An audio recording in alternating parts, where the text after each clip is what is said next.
Good morning, everyone. Thank you for joining us on this 85th episode of the Blowback Roundtable. We have a full panel, as you can see. I've got my regular co-host, Ben Toth from Page Hungary, 6 p.m. over in Hungary. Ian Kummer from a suburb in Moscow. It is 7 p.m. over there. We got Greg Rosen, 11 a.m. in Chicago. Carlo Parcelli, 12 p.m. Yeah, I guess it's p.m. 12 p.m. in Washington, D.C., and Dust James driving somewhere in South Carolina or North Carolina. North Carolina. North Carolina, and I believe it's noon Eastern time there. Yep. Let's get started with the title of our program. So we established that June 4th, 35 years ago, was the day that we got that iconic image of Tank Man trying to keep the tanks from leaving Tiananmen Square. And that's just been used relentlessly by Western propaganda to pretend that that was some kind of a failed Chinese democratic uprising, when it actually was an attempted color revolution engineered by the West and manipulated by the West for PR purposes. We also have got the 80th anniversary of the Normandy invasion, D-Day, and of course, the Western propaganda apparatus pretends that that was the day that the U.S. won World War II, when in reality, we know the war was already won thanks to the Communist Chinese and the Soviet Union. So thank you, Soviet Union and China, for winning World War II. Of course, the United States had to make sure their sphere of influence was as large as possible, so they landed in Normandy.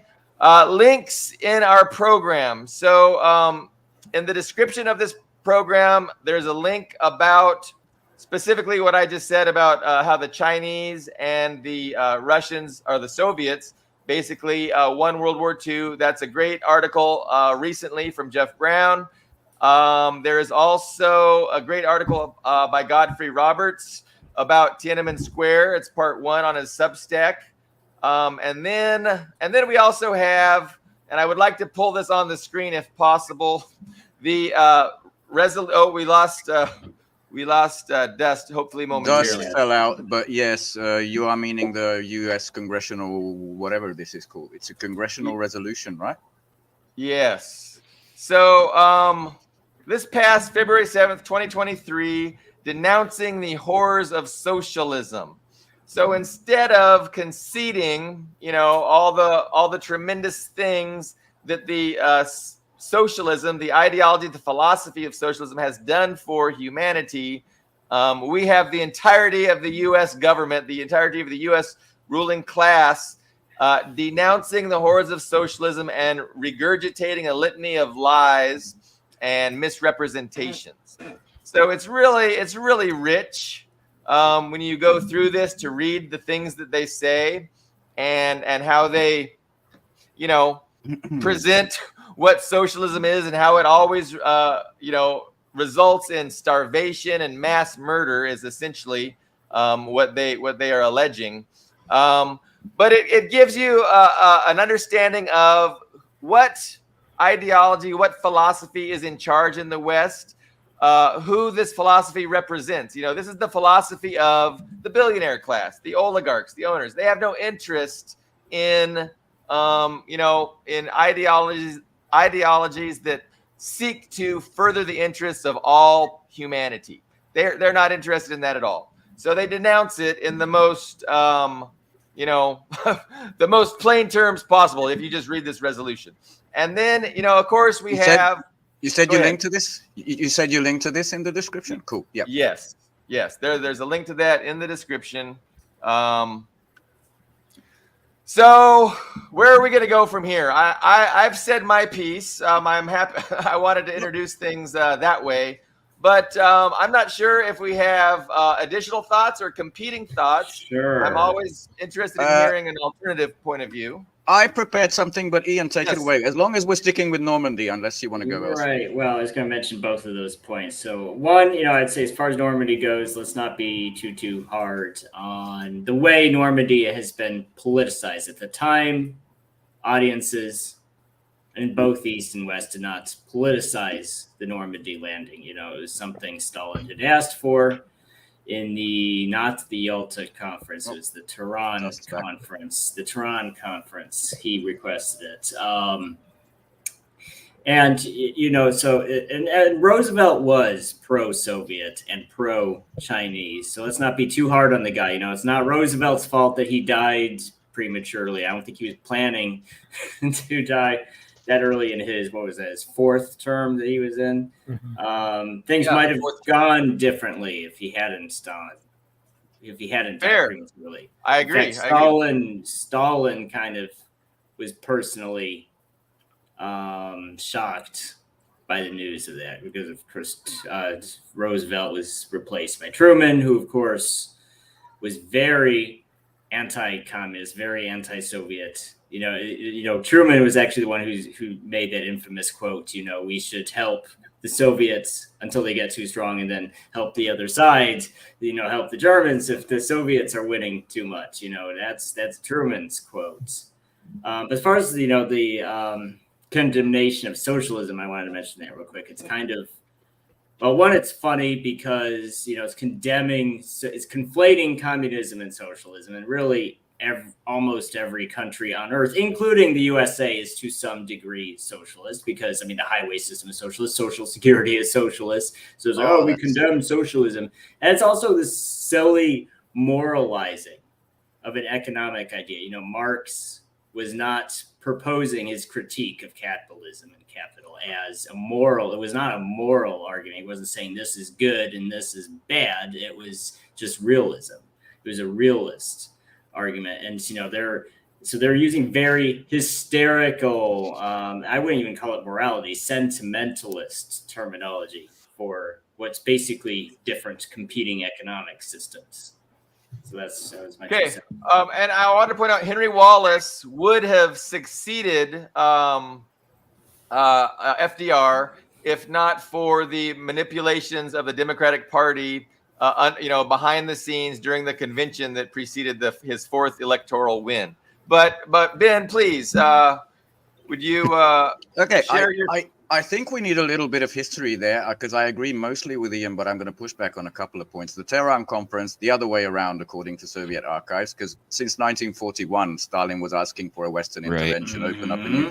And what they asked for is, please distract the Wehrmacht to the east. And he launched Operation Bagration, right? Which was 1 million men, I think, 10,000 tanks, the same, with enormous numbers. The greatest offensive in history, in order to take away German attention from D-Day. But to take you back a little bit to history, to the 80s, when I was a kid, because I learned this later, no one will remember except maybe Carlo, I think, that, 1979, the Afghans, it was deep Cold War stuff. The Afghans shit started. 1980, Moscow had big Olympic Games, and the West boycotted it in the name of Afghanistan. All right, so you said, fine. And then 1984, there was the Los Angeles, the US Olympics, which the entire Soviet bloc boycotted except for Ceausescu's little teams. I don't know why. Romania was there and they were celebrated, hooray.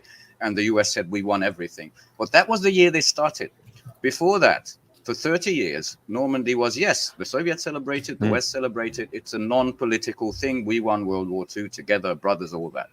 1984, and this was in today's, I think, Reuters, one of these cable services, saying Biden went there in the name of democracy, echoing fucking who was the actor president that the Republicans love? Reagan had a huge speech there in 1984, which we didn't hear of until 1989, saying, what the fuck? Because he went there in the name of democracy.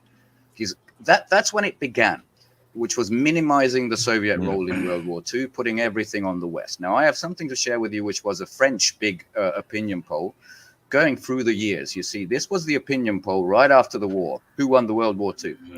Basically, it was mostly this IFOP polls, mostly the citizens of Paris. And over the years, especially big jump, as you get to 1994, the whole thing was rewritten. And it began with the Normandy. I mean, it began before then, because Lenin's birthday had to be in the 70s, renamed to Earth Day. That's when this environmental nonsense began, nothing before then. Then VE Day, Victory in Europe, May 9, which is Russian Victory Day, that became Europe Day and already had nothing to do with the war. And hence Normandy became sterile. And from this, all the West won the war. We get all the way to basically today, which is all these beautiful fucking people lining up on Omaha Beach, Charles Michel. I mean, they scrapped, they didn't include in this picture Olaf Scholz, who was there, Ursula von der Leyen and Annalena Baerbock, who I guess represent their granddaddies, who actually fought for the SS, and the Green Goblin represents the Galician division or something. Yeah. I guess he went to the French. Yeah, he went to the French Parliament to speak French, and everything now is in the name of freedom. And I just want to illustrate that this has a long history. And while FDR, that was a good, wartime move to open up Normandy, it was based on interest, not on altruism. It wasn't to save anything, except for maybe the Western industrial parts of Europe from becoming red. So let's not. But the Soviets were as for the heroes in on Germany. Normandy Beach who died, I will not take away from the valor and the heroism. I know they fought valiantly and all that. Let's not just, I want to underscore a point you made also, because it's important. So you brought up the fact that Stalin launched a huge offensive a day before or a few days before the Normandy invasion to kind of pull Germany's attention away from France. Exactly coincided. Operation Bagration, the launch of it, prepared for half a year, building tanks, building everything exactly on that day to make it easier for the West. Yeah. That's a great point. Just a minor point. Ceausescu, Romanian. Do you remember these Olympics, by the way? Yeah, but he also turned out to be a Western asset. Yes. Ultimately. I had a couple of other points. That resolution. I didn't get those nuggets of anti-socialist, anti-communist genius from that resolution. I got it from a paper that I ran across that apparently was just published, and I could be wrong about this, but I think it was the Hoover Institute, and this reads word for word, kind of like a boil down, an abridgment of that paper. So it sounds like the Hoover Institution. Unelected people behind the scenes that are controlling the dialogue. It also sounds like I don't know how many year old it is, but the Victims of Communism Memorial Foundation. Holodomor is in there named, which began in the 2000s. There wasn't that word before. So anyway. Yeah, I mean, the information war, the billions and billions and billions they've dumped into propaganda and propagandizing this religion of anti-socialism, anti-communism, it's resulted in a body of work. And that body of work is summarized, bullet point by bullet point in that resolution. It's just literally a summary of, decades and decades of the best propaganda the billionaires can buy. And it's been very effective. And you can see in that poll that Ben brought up, that people are just so fucking confused about reality. Like, no, the U.S. won World War II, right? And I mean, that's just the start of it. I mean, that's just the tip of the iceberg in every possible. I'm finally comfortable saying this because I've heard it from Andrei Martyanov, as well as it sounded at SPIEF that for many, many decades, this is a case of stolen valor. And the Russians finally treat it that way. All of these lies building up through, the last 30 years at least. Well, I want to point out that the Russians have never been dismissive of American never. And British. In fact, if you go to museums, like there's a large tank museum in Patriot Park in Moscow, which is worth a visit. It's got from all different sides. It's got German tanks and American. It's got all different sides, and it does have a very large exhibit in there for Lend-Lease vehicles that were sent to the Soviet Union or designs that were produced in the Soviet Union. So this idea that Russians don't know about Lend-Lease or don't know about the American contribution to World War II is just not true at all. It sped up the war, and they were always grateful. They share photos of the meeting on the Elbe River. Is that where the Allies met with the Soviets or something? It's the famous meeting. Oh, you made the Elbe. The Elbe. Yeah. Yes. Sorry. And So I wouldn't even say the Russian, just from what I've seen, the Russian objection isn't so much the size of the American contribution, but just the way it's, like you said, the way from 1984 onward, it's been politicized. Because when you look at history, you can choose. There's some choices. You can look at history as a black and white thing and not to politicize. It's like, the good guys won World War II, the bad guys lost World War II. But when individual participants on the winning side of World War II want to politicize it and use it to tear down their allies at the time, well, of course, the other side is going to object to that historical revisionism. Yeah. And I mean, there's an open debate whether or not the Soviets, could have won without Lend-Lease. Some people say, well, Lend-Lease was It's a fact. It sped up the end of the war. That's a fact. That's where I would fall on that debate. That once Hitler invaded so late in the year, and once it wasn't a lightning war, and it became a war of attrition, that's when it was hopeless for Germany. They were hoping Japan would open up another front. They were hoping this and that would happen, but it never materialized. And because of that, Germany never had a chance once the lightning war turned into a war of attrition. But so Lend-Lease definitely helped, and Stalin was thankful. He was so thankful for all this Western equipment and supplies, and it really did reduce the amount of casualties. It sped up the march towards Berlin, and yeah, Russian people absolutely appreciate that. But I think, just so you know, even this year and last year to the march, the victory march, Pobeda Day, the Allies were invited. You can send a little division to the marching. Of course, they haven't come since, I think, 2021, maybe 2014 was the last video I saw. But they're always invited to the victory march, to this day, officially, as opposed to Normandy, where there were no Russians. And to go back to the socialist resolution, the elephant, the historical elephant room is it wasn't, though, some of these things that have been mischaracterized in the resolution had occurred in a vacuum. It was the West who was constantly trying to undercut and destroy the Soviet Union, the Maoist Revolution, obviously Vietnam. I mean, come on, Laos.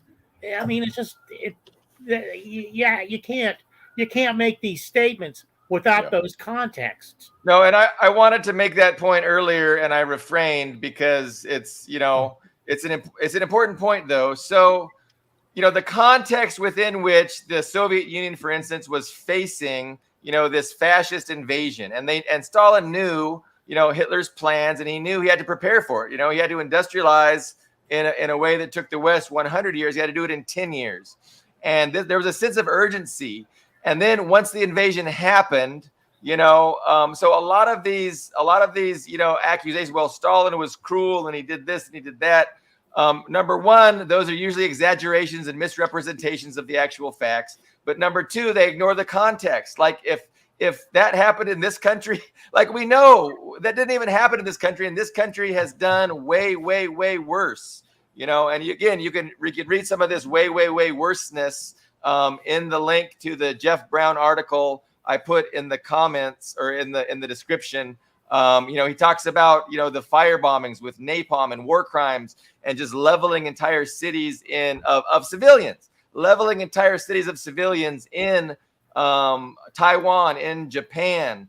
And, it's a total racism involved in just the incineration, the gleeful incineration of yellow N-words. That's what they call them. Red N-words, yellow N-words. Anyway, with that context, later came the San N-words. Sorry. Yeah, no, exactly. But, you can't, abstract what happened there outside of that context and then put it before a liberal suburbanite like myself and then condemn them. Like, it's not fair. It's not rational. That's propaganda. And that's, of course, how propaganda works. But it's a tough point to make. And I didn't articulate it very well, but hopefully people see what I'm trying to say. I just wanted to sort of nail this point home that this, in the course of history, this is a British factory, right? It's not even a hiccup. It's a second in the course of history. Just for a year or two, there was a British propaganda effort to say, okay, let's do it. We're going to help the Soviets, and Papa Joe and us will defeat the Nazis. Immediately after the war ended, this ended. Churchill turned 180 degrees. Ursula, you should learn that. That's turning straight back. Uncle Joe was a hero until the war was over. Uncle Joe was a propagandized hero. And then it began. Yeah, then it began. I mean, basically 90% of the Soviets raped in Germany story were from the Wehrmacht, from the Germany from 1944. Some people say before that. But immediately as the war ended, this smear campaign began. The big totalitarian, famine-ridden, demonic killer. It began and immediately. The capitalist West literally switched sides. They started, they joined with the Nazis in Greece. They joined with the Imperial Japanese troops in Korea and in China to turn on the communists.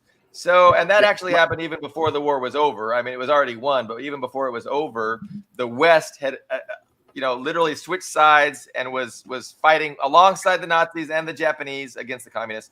So, guys, we don't want to dwell on this too much. I know there was a lot we wanted to get to. Go ahead, Carlo. I want to just say one thing, and that is that the United States elements in the United States worked with the Nazis throughout the war, before and well during, documented. And there's many books published on the matter. I was watching, and just briefly, I was watching a panel, and the guy went up to ask the question. I can't remember who it was, the question to whom it was, but he began by saying, he called him Alan Dulles. Oh, it's all right. It was the lawyer. What's his name? Dershowitz. And Dershowitz immediately said, "I'm not going to answer that question. I will not be compared to Alan Dulles." But the Dulles brothers worked intimately. Yes, worked intimately with the Nazis during World War II.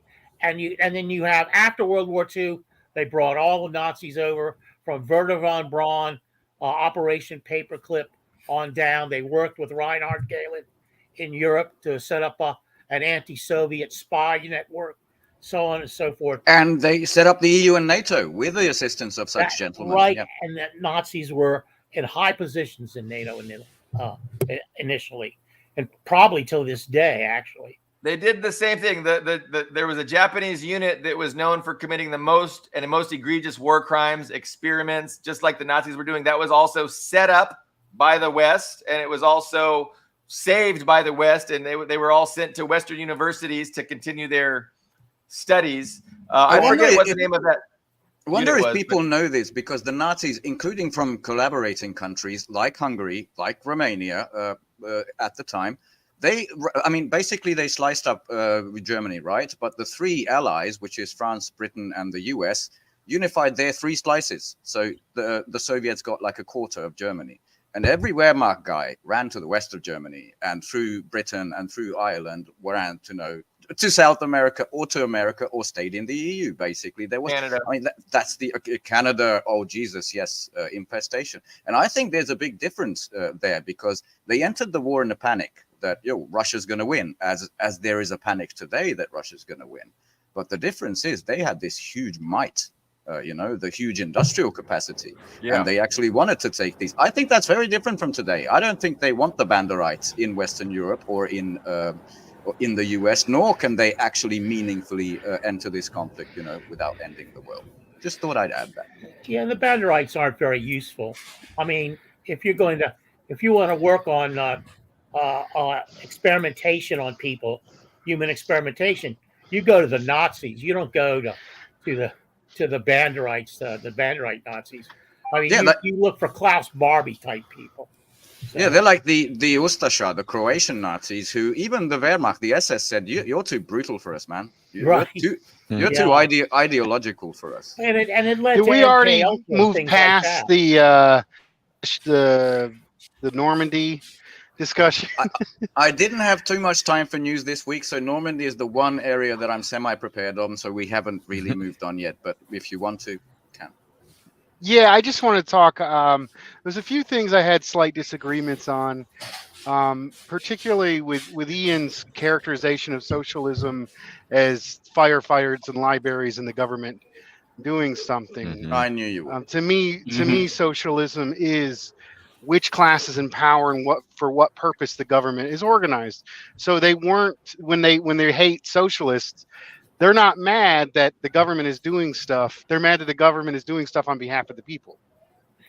Yeah. So they don't mind when Right. the government functions for the benefit of capital in fire departments, police departments, general The military safety and stability. The entire military is subsidized. Yeah, they help. I think that, and the other thing is, I would like the way I look at the United States, anti-fascism, American communism. I wouldn't include an FDR in a we. I would still consider him a they, because he's son of the capitalist banking establishment. His coalition, which included communists who were the strongest pushing to defeat the Nazis, also include the Dixiecrats, who denied the GI Bill and any of the other benefits that communists largely fought under the New Deal era. Black people were largely left out of that. Chicano people were left out of that, which had huge ramifications on our class struggle. The South is still not unionized, and we're still dealing with major problems from going all the way back to that time period. Thus, on that point, correct me if I'm wrong, but I think he cited as his major achievement, as Sots Dems usually do, that he saved capitalism. That's what it wasn't. Yes, that exactly. Yeah. So he saved capitalism, but I believe it was the Communist Party, which was very much a main political force for workers' power. Before McCarthyism, we had hundreds of thousands of members of the Communist Party. We had unions led by communists, with union membership in the millions. We had real workers' power and real say. And then when Stalin, basically the leader of world socialism and anti-colonialism at the time, saying we are in a survive or die struggle against fascism, the communists were the first to do it, and they dragged their feet. The Lend-Lease program. They sent bad tanks. The tanks were not as good as Russian ones. They didn't send what they wanted to. American bourgeois supported the Nazis, funded eugenicists and ideas. A lot of what was Nazism was American bourgeois creation. And then they basically funded Hitler and allowed him to run wild until it challenged their dominance. And then they used Hitler to attack the Soviet Union, entered late into the war. So this idea, this glorify of, the great FDR, American anti-fascism, there's definitely a grain of salt to go with all of that. And it was the American communists who were the main anti-fascist force. And then after World War II, the United States invited in a lot of fascist scientists, fascist leaders, and then put them into NATO and NASA. so there's a lot to be said about that entire discussion. Then you had McCarthy hearings too. Yeah, the rocket scientist, the Fall-2 rocket, right? That was Werner von Braun, the first head of NASA. NASA, yeah, Werner von Braun. I wanted to hear Ian's. Yes. Well, yeah, I mean, I wouldn't necessarily disagree with any of you saying. I mean, I'm not saying FDR should be embellished, but I think depicting, and not to say he wasn't without controversy. Absolutely not. I mean, there were bad. Did the internment camps of Japanese Americans were a thing FDR did. It wasn't dragging his feet on that. He also did mass deportations. He mass deported a lot of people to Mexico, including people who hadn't even been born in Mexico, like American natural born citizens. He did mass deportations of back to Mexico. Even if you were never in Mexico, you didn't even speak Spanish, didn't matter. Off you go. But imagine that, like not even speaking Spanish and ending up in Mexico one day because you were told, well, this is where you belong. Or his treatment of American volunteers in the Spanish Civil War. There was a lot of They were widely considered because, like Dust said, there were a lot of socialists and communists in the USA, or people who just were anti-fascist and were against Franco and in support of the Republican side of the Spanish Civil War. And the Americans who went there were widely considered heroes, but FDR did not give them. It was labeled what was it called? The Lincoln Washington Brigade that deployed was declared. Tito made his name in the Spanish Civil War as well. Yes, and that organization was a subversive organization, and that was FDR who made that call, which upset a lot of the left-leaning people in his coalition. But I would say that's probably the most accurate description of FDR, is that he was a mediator between those right and far-right elements and the left-leaning elements in the USA. And so when you look at how I think people in the Eastern Bloc remember American presidents or Western leaders in general, there's not a lot of bad blood for Roosevelt because he was seen as a for the most part, pretty reasonable person to deal with. Because we in the Eastern Bloc don't really remember him. We first saw him in the 90s, like, oh, that's him. Okay. Oh, but get people going about Churchill. I mean, I'm sure some people. Churchill, we knew about. Have a few things to say about. Very Churchill. Bad things to say. Yeah. Yes. So Roosevelt was, in comparison to Churchill, because Churchill was, out for blood from the beginning. I mean, what he did to Greece, what he did to every territory he could get his hands on, agreed upon in the Yalta Conference, because the Yalta Conference basically split up the world into spheres of influence, and what Churchill did to the regions he got his hands on, which was fortunately Yugoslavia was fortunately not, but Greece was not so lucky. But as far as the socialism, I'm sorry, it's a long response, but socialism, I mean, we can do the whole no true Scotsman fallacy, but I mean, if we're going to, there are self-described socialist countries like Swedes and Norwegian people will just say, oh, this is the perfect worst. And they're not socialists, though. They never shut up about it. They say, no, we're so much better in the USA. That's like saying left liberal. I mean, that's not left. Yeah. I mean, it's like, if you just say, it's like, it's a label. I mean, we can say who falls into that label. Olaf Scholz wears that label, for fuck's sake. His party are the socialists, or so-called. Yeah, I mean, we do have to acknowledge the point that almost every country now does something to some extent 100 years or 200 years ago would have been unthinkable. Like Social Security pensions were not a thing anyone was doing in the 19th century. It's like, just pay people to not work. Why would we do that? You should just work in a factory until you die. That was the attitude. So I think, one of the great things that the Soviet Union did for humanity was to force the Western countries to compete, to compete with them for the rights and the benefits that the workers were receiving. And so I think the best way to understand FDR was that he did save capitalism, because he was forced, because of the unionization, the communist parties, the socialist parties, he was forced into giving all these reforms to the working class. And this kept them from being revolutionary, and it saved capitalism. I had one other super important point that has now escaped my... But this point, I can sort of basically, he was under enormous pressure from the Soviet Union. There's a reason Ian said that these things didn't exist in the 19th century, but they started existing in the 20th. And then, the other thing I wanted to discuss was, what is our working definition of socialism, of communism? And everybody has their own perspective. So if we're going to have a useful discussion, we have to fully understand how the other person is employing the term. They have to understand how we are employing the term. We have to understand there's a political term, there's an economic term. So economically, socialism is the non-private ownership of the means of production.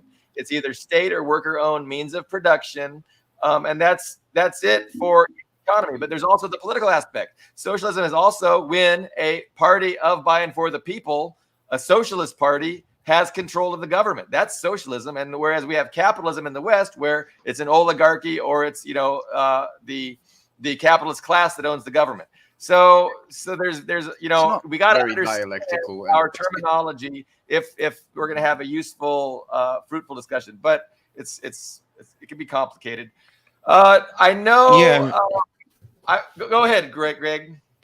Yeah, I mean, what do you do with something like Saudi Arabia, where the government owns the oil company? Yeah, right? government. That's why I That's- said that's not true, that's because feudalism. government Right. ownership does not equate. Feudalism. That's when the The government Mongolian is Empire, there was no private hereditary property there. monarchy. I mean, that's a good after point. all, That's a the good point, Nazis were the National Socialists.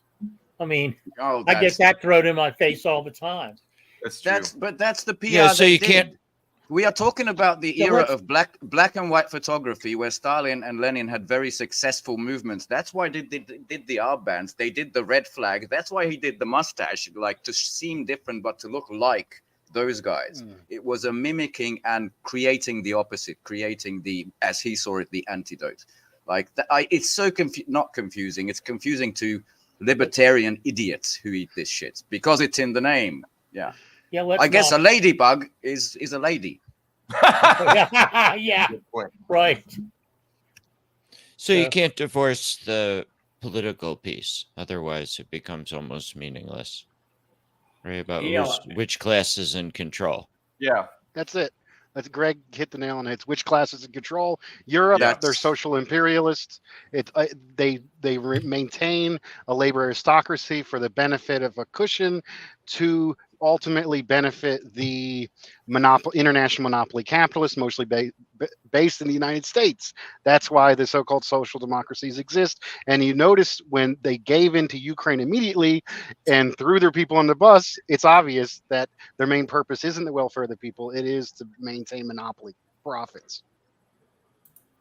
And I think that's the operative.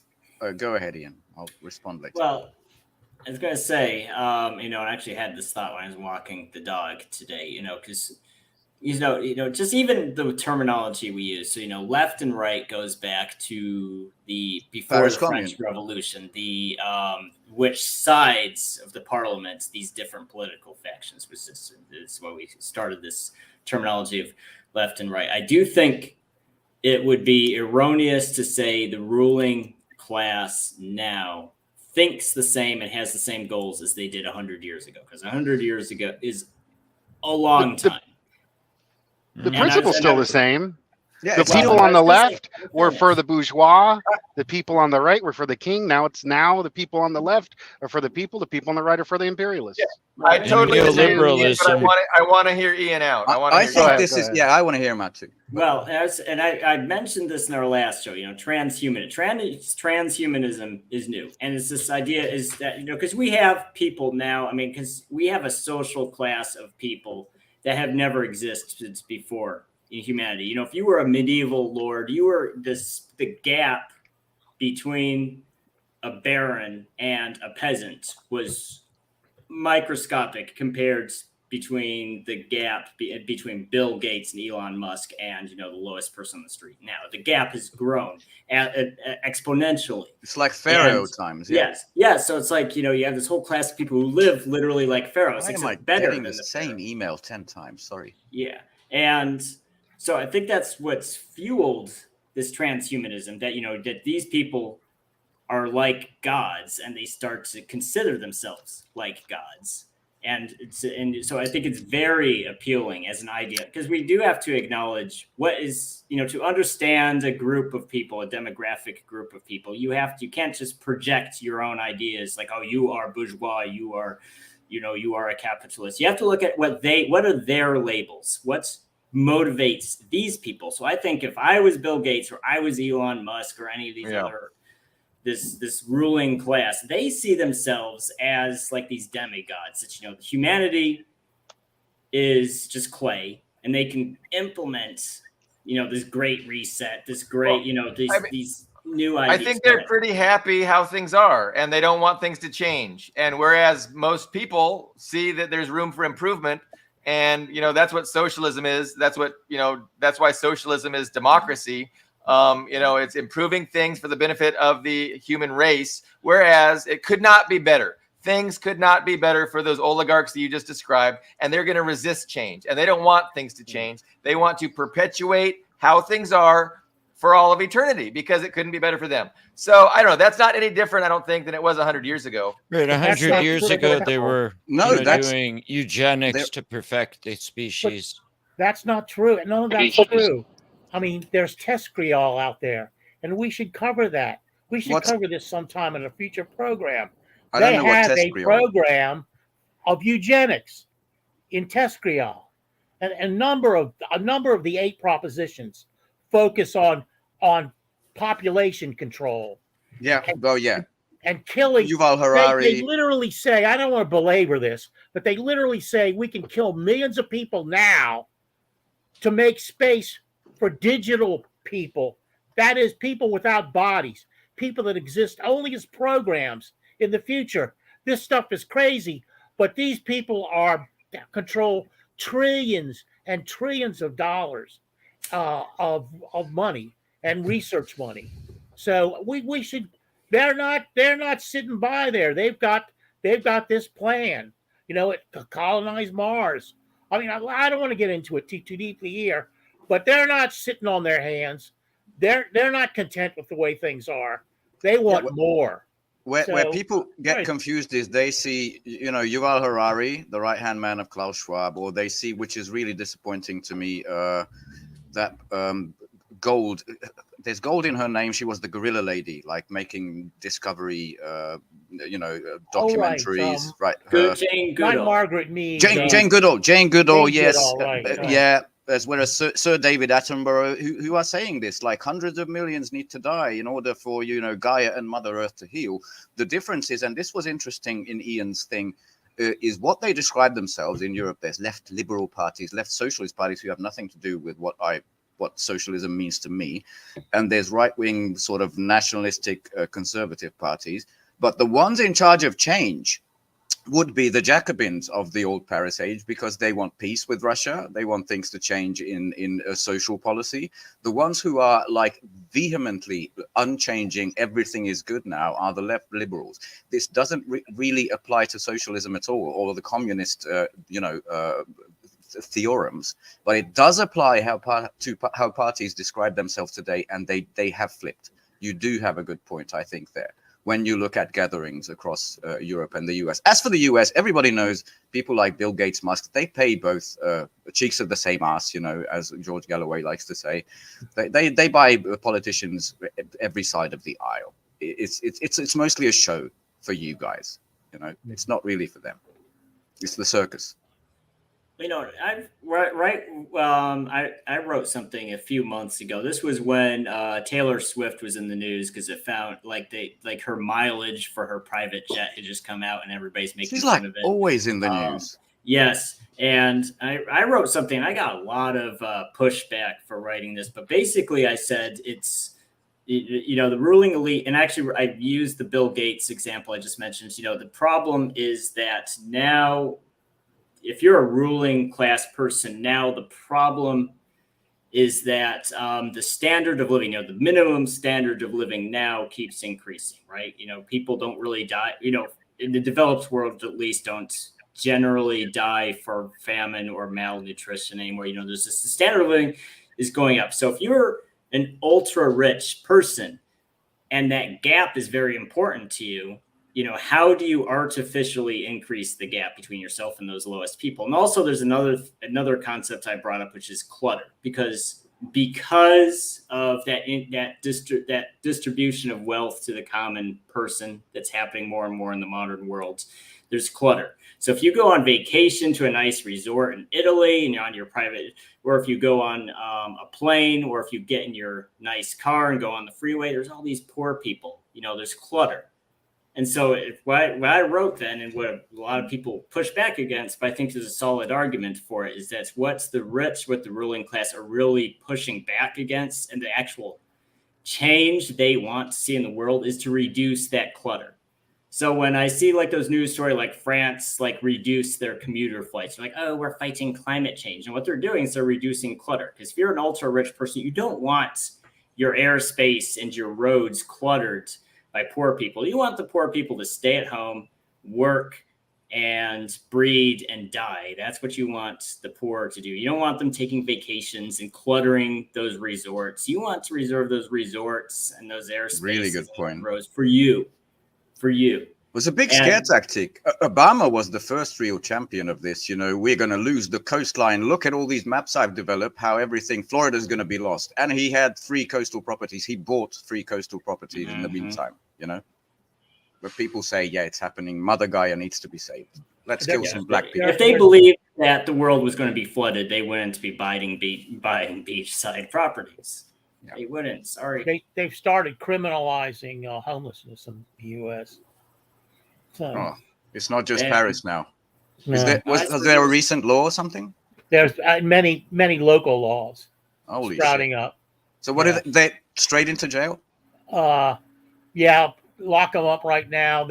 I sent that article along to you guys about the FEMA camps because I was getting pushback from the Rex 84 night train thing, and people just didn't believe it. And you can look it up online. And they're going to use. They got plans for those camps.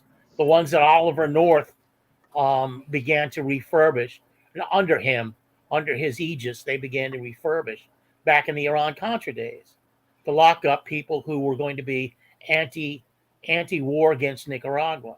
So, which was obviously paying close attention because that was what I was doing every day. Those camps will be dusted off and put to good use as long as the whole internet information war censorship campaign, if there's any kind of hot war that the U.S. is involved in. Like, they will shut down dissent so fast and they will fill up those camps so quickly. But they're talking it won't just be getting you off the flight. Yeah. And they're talking about using them to house the homeless people.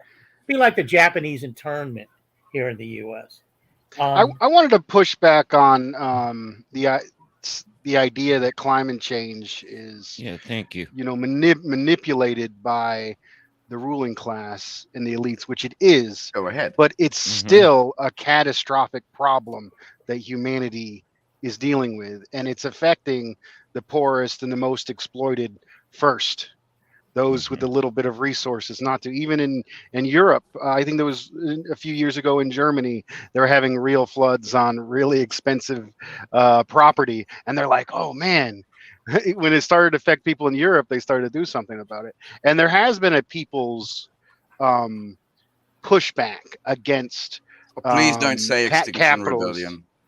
No, I'm talking about in Bolivia, the World People Summit on environment. If we look at what Cuba has done with actually making community gardens, the way they've were forced to transform agriculture in a more sustainable, long-term, non-GMO way. Climate change is a problem, a real problem we face.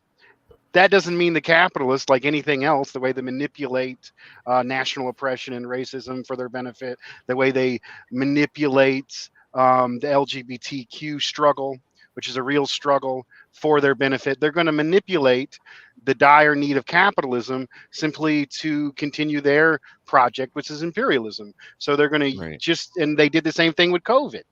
COVID was a real problem, but how did they respond to it? They put most of the burden of COVID. Yes, they put most of the burden of COVID, most of the burden of the environment crisis onto the workers and the press, and used it to basically make green branded imperialism, COVID branded anti-worker policies. But COVID is a real problem, and climate change is a real problem that socialists need to figure out people power-centric and oppressed national solutions for. I think we can figure it out as long as scientists are not getting the big grants and the big pay from private corporations, which most of them are, which is why I agree with you the climate is changing and the drastic weather effects are increasing, but there is no actual, in the independent scientific world, consensus that we are heading towards, 1.5 will kill us all and all that. And second thing, I don't know about this agricultural program you mentioned. I think you said Bolivia. I'm not sure. But Cuba had. Cuba, sorry. very sustainable. Well, they were cut off from the global economy, and they basically had to implement an organic and sustainable agricultural system within Cuba, and they forced to do so. It's kind of like Ireland before. Yeah, okay, I got you. But I there is this chick who I followed for an older Indian woman called Vandana Shiva. You might hear. Oh, yes. Yeah, without Yes. seed sovereignty and all that, and it sounds very left, it sounds very green, but she's best friends with the fucking King of England. She's always there at the WWII Klaus Schwab events. She, it's like all the alarm bells are ringing with that chick, and that's why I think the part of the push from whatever you want to call them, deep state globalists, the actual hugely bourgeois elites, they do. There's a reason why Who did you mention? Bill Gates bought like 90+% of the agricultural land in the US. They do have plans for agriculture, and we shouldn't just easily fall prey to, this is the sustainable green. Buy your green toothpaste for 10 times the price. We should be a lot more suspicious.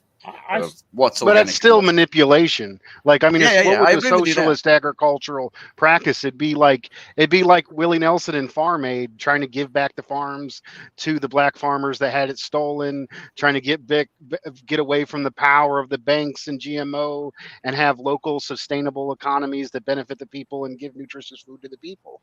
And that's what they have been developing in Nicaragua and Cuba, that we can learn. Okay, so hold on a second. So the Soviet Union had huge factory farms. So did the People's Republic of Hungary. Was that somehow? I mean, they were basically co-ops, but it's huge in the United States. Like, it's not a matter of scale; it's a matter of for what purpose, and whatever matter of scale is most beneficial should be implemented. Okay, thank you for not being the anarchist. Everybody has to do this in their backyard. Thank you. Well, here's my main objection to this line of reasoning, because one, there's a confusion of where the benefits. So, for example, like China. So China is, as of right now, the world leader on green energy and technology, right? But but it's not necessarily because the Chinese are sitting around all day fretting about, the day after tomorrow, China freezing over from global cooling or whatever. If you look at, like, I actually saw on a post by a Chinese person a few days ago, it was a photo of Beijing from like the early 2000s and a photo of Beijing now. Like, it was like the smog in Chinese was so bad. It was like worse than Los Angeles. You could barely breathe in a Chinese city. Now it's like clean. So there was a very logical benefit to China switching to green energy because of that dense population on their East Coast. It's so dense, you have to do some kind of green investment where you just can't breathe or wear a gas mask, which, by the way, doesn't happen like a flip of a switch. It's decades of planning to get to the point where you have the entire, supply chain and all that.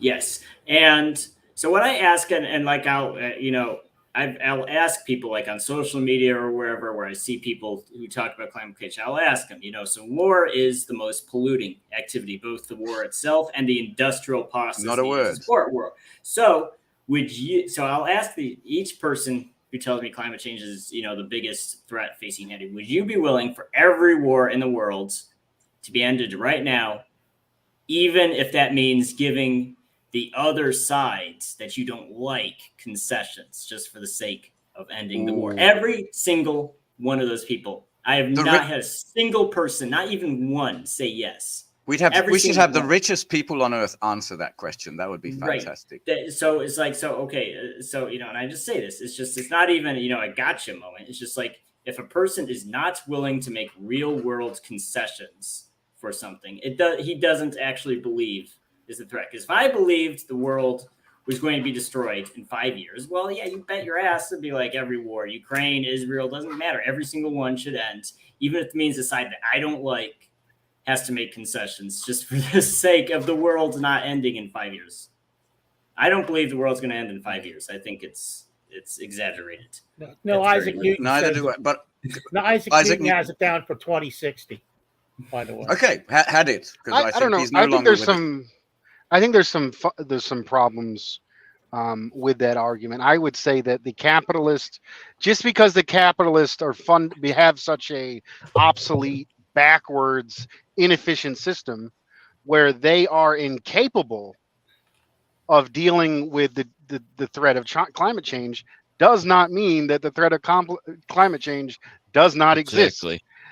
because What's the scope, though? What's the they're scope of that unable threat? to do it. There's no I'm consensus not on a the threat. climate scientist. Yeah, I don't that's the know. problem. I But know. there is enough climate scientists that do say it is a problem. We are seeing real problems with floods, droughts, famines, Fires. and especially, and you add that to the, if you add that to the monopolized global food system, and we are seeing mass starvation for people because of climate change and worsening conditions that need to be addressed by people power, rebuilding those economies to benefit the people. I know this is, and we kind of have teams now, the top team and the bottom team. The more skeptical, the less skeptical, I guess. But you should look into, and I can send you resources. I know it's behind the new Iron Curtain, but the Russian National Institute and also China's research institutes pretty much have a consensus of 10,000 years of moderate weather and then an ice age. None of them concur with this, instant cascading collapse that the West is scaremongering about. They don't. So when you say there is a consensus, that's not factually true. I just had to add that. No, I mean there's Catastrophic collapse is not a we had consensus. Christopher Black on. I'm sorry, Greg. Go ahead. Yeah, I was going to say catastrophic collapse is not a consensus, but climate change in a bad way Climate change is. and extreme weather are facts. I'm with you. Siberia's burning, Canada's burning, Alaska. We can all agree that the Earth is getting warmer. Chicago, where I live, has no winter. I'm with you on those 2 points. I'm not with you any further. But we had Christopher Black on recently, and he was very eloquent about climate change. I mean, he had some knowledge. It is a consensus among us scientists. The surveys of Western of scientists. This is very hundreds important. of scientists, 98% support the notion of climate change. And also hundreds of scientists send in open letters to places like the New York Times, which put it in the bottom column saying this was all fucking overblown and not in my name. They're not scientists. Yes, check they the are. names out. They're not scientists. You can and check they're their certainly not climate PhDs. scientists. We just had a climate All right. I resent we that just you had a climate I scientist resent that you elected pretend president of there is a Mexico. consensus. I resent that you pretend there's a consensus where there isn't. Come on, guys. Look at the. I don't want to get into details because anybody can argue the details. But if you're gonna not tell me we had to make a huge adjustments because of climate change, you're out of your mind. You got your head in the sand. But it's funny. It's I a didn't do complex the ad and hominem controversial topic. I don't think we're going to get any resolution to it. I supported Vinanda Shiva early on because theoretically she was just one step from what I already knew way back, what I already knew back in my 20s from when I started looking into it. But then now she's faded. And when I lunch with British royalty, I have to get on all fours and pick the crumbs off the floor with my mouth. Okay, so that's where I am with the British royalty. But I'm telling you, climate change is real. It's very serious. Now, I don't know what else to say about it. My God. Well, that's why we're here. We all have our opinions, and we exchange them. Now, I have 3 other topics that I definitely want to get to. We're about an hour in. Well, I would like to get the last thought. word on climate change myself, but I'm not going to do that. Ian, go ahead. Okay, I'll go first. So remember, I visited Crimea last month, and so there were some Greek and Roman colonies in Crimea. So we got to see the ruins, and they had some museums there. And, I'd seen this before, but it never really struck me because, I never really visited Greek-themed museums dedicated to Greek civilization like that. And, one thing that struck me is that back in those days, everybody was like almost naked. It wasn't just because the artists like to draw naked people because artists always like to draw naked people. It's just what we know roughly what people wore back then. So you could just wear basically a tunic and a thong, and and those were optional, just because. So I do think the notion that it was in fact warmer back then is a true statement, because, now in Greece or in Crimea, you can't just walk around naked. You'd be too cold. It's not even a modesty thing. You would just be like, oh my gosh, I'm free. Even in like spring, you'd just be too cold. So it was warmer. It was warmer then. People dress for the weather. There's been natural climate changes throughout the history of the planet. I don't know how much our combustion engines have contributed to the recent climate change. It definitely is changing. The climate is definitely changing, and it's going to cause some places to be unlivable. It's going to cause other places to be more hospitable and better. It's going to cause some species to go extinct. There might be new species that develop. I mean, what can we do about it? How catastrophic is it? These are all open questions. We want to talk about class. We always want to talk about class. Who's funding the anti-climate change initiative? The oil billionaires, the Koch brothers, all the big oil producers, and all the big ag people, all the people that are causing the climate change are funding the denial of climate change. That's across the board, no exceptions. So if you want to be skeptical, funding the denial. You got to look at it that way. For Christ's sake. Please don't we kept you off for so long. Please be able to have an argument without fucking yelling. Okay, so I'm sorry, I get emotional about who is funding Extinction Oil Rebellion? companies. If you don't like the yelling, you're not going to have people watching this show. I would say that the monopoly capitalists fund both sides of the climate debate. The oil companies, the people profiting from oil, who don't want to know anything about climate change, are funding its non-existence, and then the capitalists are funding a perversion response that only benefits them. Extinction Rebellion and Just Stop Oil are both funded by oil billionaires as well, Mr. Carlo. Yeah, I mean, nobody, look, in our Western world, these ideas just don't proliferate organically. It doesn't work like that.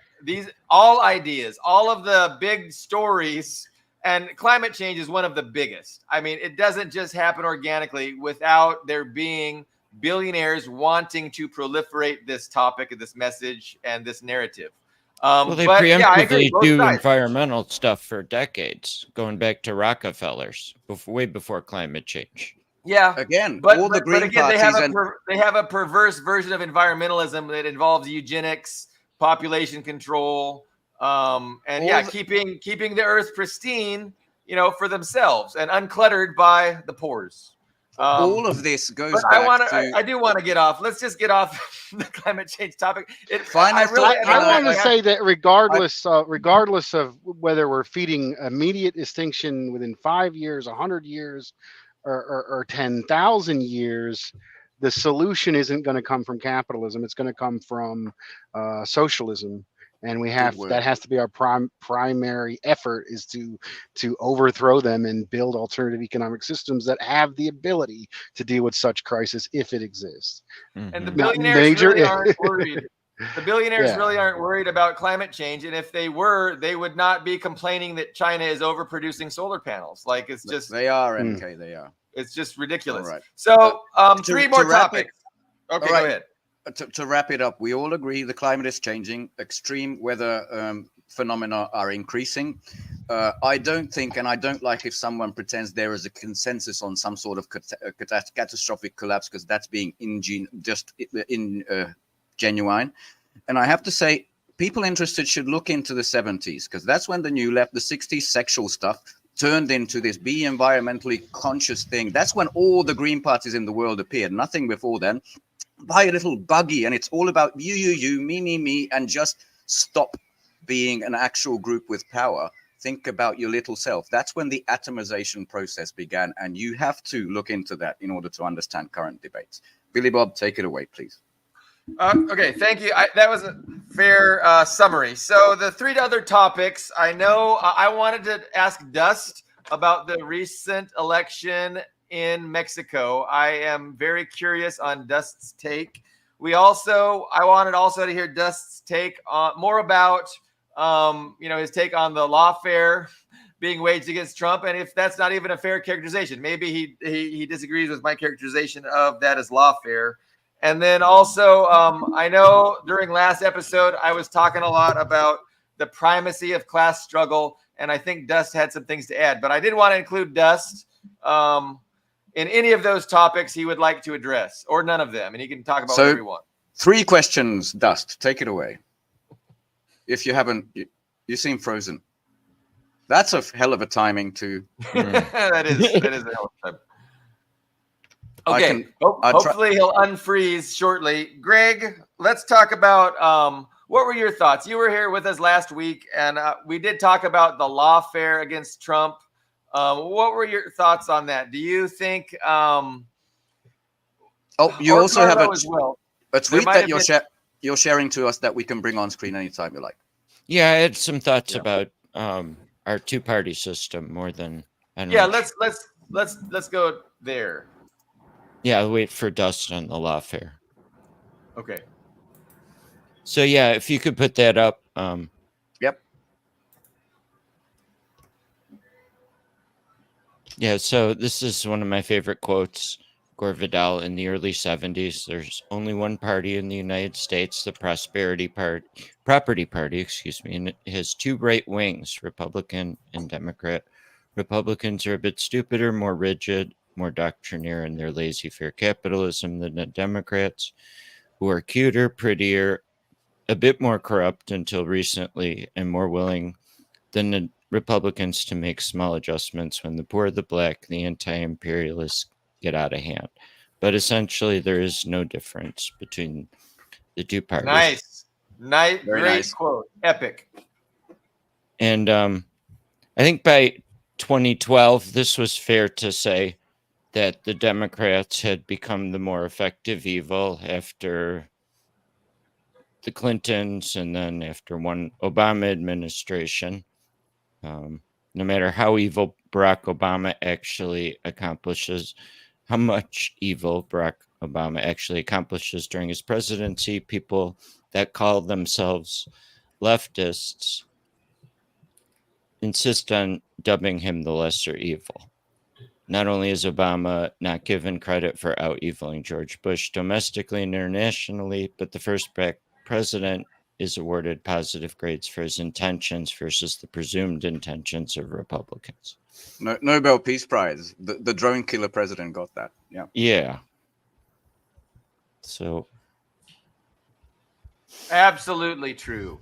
Great. Yeah, I mean, they didn't even see him as lesser of two evil. He was in sainthood pretty much all the way through, at least getting credit for his presumed intentions. Give me a fucking break. Mm-hmm. So how does this work? Where's the dialectic going on? Republicans have the right-wing rhetoric, and Democrats mostly try to sound progressive, but Democrats often enact the anti-worker programs which Republicans can't make mainstream. These right-wing policies such as welfare reform or Obamacare make things worse for the working class. Then Republicans call out the failure of Democratic, quote, socialist programs and advocate more free market right-wing solutions, which they enact when in power, such as chipping away at the ACA, Obamacare, breaking the EPA, gutting regulations on industry and labor, wage war on terror, enact the Patriot Act, etc. Some examples of how this works. Reagan carried on about welfare queens and dependency. Clinton dismantled welfare and much of the nation's public housing.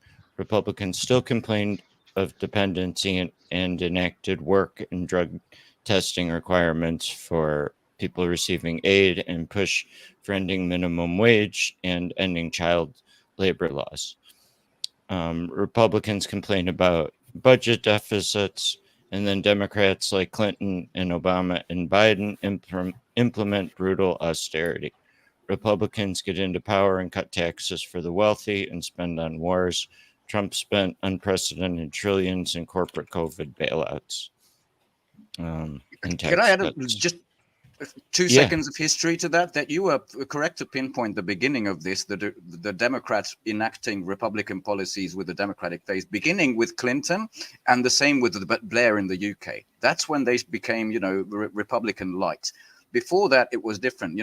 They always mention Thatcher and Reagan as a couple. They stood for exactly the same across the pond. And Clinton and Blair, exactly the same. Right. That's when the Democratic change really, really began. I would say we talked about it a little bit in our last show too. I mean, it's what, like Greg mentions, it was Clinton who made those big slashes to welfare. I mean, if Trump had even suggested slashing welfare like Clinton did, he'd be like, oh, he's a Nazi. He's literally worse than Hitler. But Clinton is fine. I think what's happening here is Democrats offer just a much more appetizing, palatable deal to the billionaire class. It's just, Republicans are boring. They just, what is the Republican platform? More tax cuts for the rich. I mean, that's boring. It's like a broken record. It's like Democrats offer something much more substantial. If you're a billionaire voter, because corporations are people, as we know, like Romney said, if you're a billionaire voter, Democrats just offer you a much better deal than Republicans. And I saw this article on CNN about a week ago. I don't remember who said it. It was a senator, but he literally said, there's a Democrat who said this, a Republican-controlled Congress would be this current Republican-controlled Congress is no different than if we had a Democrat majority. He actually just up and said that. So, Amen. I don't know. And NAFTA got passed under Clinton and couldn't get passed under Bush Senior. So yeah, and there's also really word good. that, that was my next example, NAFTA. Oh, okay. I'd like to add to what Greg's saying and kind of push back on what Ben and Ian are getting at. And I would say that Democrats do both, Republicans do both. It goes back to the argument of socialism. Both Democrats and Republicans actively are funded and exist for the benefit of monopoly capitalists, not the people. The people should not support either of them. They're working in cahoots with each other to benefit that class. They are both equally our enemy and need to be opposed. And one can do something the other one can't. Bill Clinton was able to pass NAFTA, which was horrible for workers on both sides of the border. If we look in the South, which is one of the poorest, most exploited regions outside of maybe Appalachia, Indian reservations, and Aslan. It's controlled. It's completely controlled by Republican rule, and it's controlled by Republican rule by undemocratic practices like gerrymandering, and we have the worst schools, the worst labor laws. So you can have a Republican who's we have Republicans who are anti-war in the South, but they're the ones who are creating internal imperialism and exploiting the most exploited people here. But do they actually listen to their anti-war policies? No. So after that person is working for the establishment in the war against workers here and the workers abroad, and the Democrats are able to do other things. Back before Obama, the oppressed communities were the most anti-war communities. Go back to the Gulf War. It was the black workers and the black there's a reason soldiers, they aren't now. And it was a manipulation of that. But I mean, it didn't really change. Like maybe the Republicans look more anti-war now. The Democrats look less anti-war now because they were able to manipulate, but they're not actually addressing the concerns of those oppressed communities. And the Republicans are not an actual opposition against the war, nor will they ever be. They can use that to get people in to support the same austerity policies and the imperialism against oppressed nations and workers here. They're both working for the same team. Neither of them represent the people, and neither one is a challenge to the overall establishment. Ben, you don't disagree with any of that, right? Of course we don't. 80% I agree. I think we all agree on, and they deserve equal hate. But what I really wanted to articulate, and I think Ian too, is they don't agree on the management method, and that's all we want to tell you, seriously. And that's something that you need to consider. If you just say, well, but fuck both of them, you won't be able to create a crack, between the duo party. But what always wins? What always wins is what's beneficial to the monopoly cap. They can argue all day. The policies that get passed. Yes, but monopoly capitalism isn't also one consensus. It isn't. There are. It is the main. It is the main. This is where they fight it out. Even the petty bourgeois and upper industrials who came to have somewhat disagreements, they're subordinate to that main and are easily bribed by them and are still working for them. Right. Let me break it up with a joke, and then you can answer. Were you active when Billy Bob asked the 3-tiered question to you? Because then it's your stage. Oh yeah. Or maybe he can repeat the question. Just I thought we'd all have a laugh with this in case you haven't seen. Hey, I'm Mark Hamill, and I'm voting for Joby-Wan Kenobi. Hey, this is the Democrats' official X channel, which just gave me osmosis. Oh, God bless them. Was that his sarcasm, or was he actually? No, Mark Hamill. I think he's serious. He's Dark Hamill now. He's like De Niro. He's like De Niro serious. They're hardcore Team Blue. Yeah. So, yeah, Dust, I did previously ask a few questions I wanted to get your opinion on. I don't know if Greg was finished. Were you finished with your presentation? Yeah. Sorry about interrupting. I had a couple other examples, and then sure. Ben, if you could put that screen back up. I'll bring it back. Yep. I think you're doing some Overton window stuff. Yep. Yeah, exactly. Trying to sort between these two parties has this effect. We had talked about NAFTA, and then Republicans, since basically the Great Depression and FDR have complained about excessive financial regulation and taxes, and Clinton deregulated the financial markets, including repealing Glass-Steagall Act, and next decade Bush passed massive tax cuts on investment profits and dividends.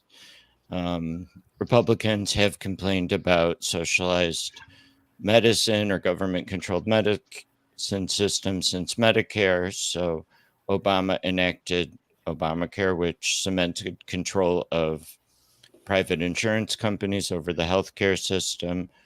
Republicans correctly complain it sucks with prices skyrocketing to secure profits for the insurance companies. So when they get elected, they chip away at the ACA, expanding unregulated private insurance, curtailing Medicaid expansion, and removing the individual mandate, further driving up costs and breaking the system. And you can see this going back to the 30s, as we were talking about, where FDR saved capitalism through putting in mild social democracy and was attacked as a socialist by the Republicans. He responded in part by replacing Henry Wallace with the reactionary anti-communist Truman, who started the Cold War, nuked Japan to terrify the Soviets. Soon after that, McCarthy, a Republican, nevertheless accused the government of being filled with communists and launched the Second Red Square.